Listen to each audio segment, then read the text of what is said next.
Pat Mcclung was the miniature department supervisor at Digital Domain in those days. He and I are old friends, and we'd worked together a lot before as crew chiefs on jobs and around each other. So he actually asked Mark to hire me on True Lies, which was great, and it was great to be working with Pat directly again. So so I moved in there, and we did a number of small movies and commercials and things like that. There's a few things. Usually they don't do that. Jim Cameron has done that before.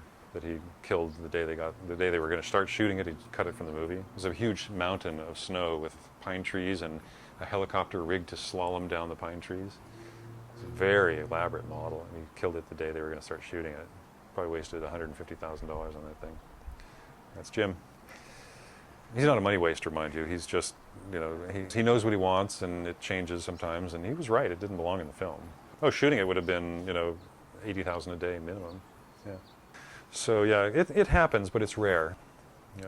But usually by the time they get us involved, they know they want it. The idea nowadays that computer animation is cheaper is actually erroneous in a lot of cases, because computer animation is also very expensive. And it's more often a schedule decision than a budget decision about whether you use a miniature for a certain thing or a digital animation. And often the decision comes down to performance as well. A digital car model will perform a lot better than a physical car model, that sort of thing.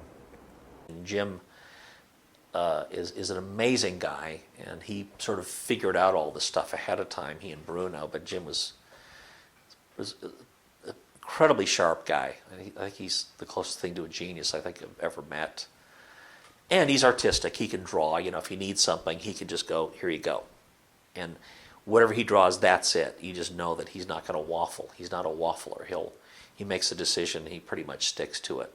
And he's a great believer in planning. When he writes a script, the script is done. Unlike what happens now in movies, when Jim writes a script, that is the blueprint for the movie. And pretty much if you read the script and see Jim's movies, they are the script. Nowadays, they tend to start rewriting when you go into pre-production, so it's just how they do it now. So things change. So the movie that you may have started with is not going to be the thing you're going to end up with on the screen. That's just how it is now.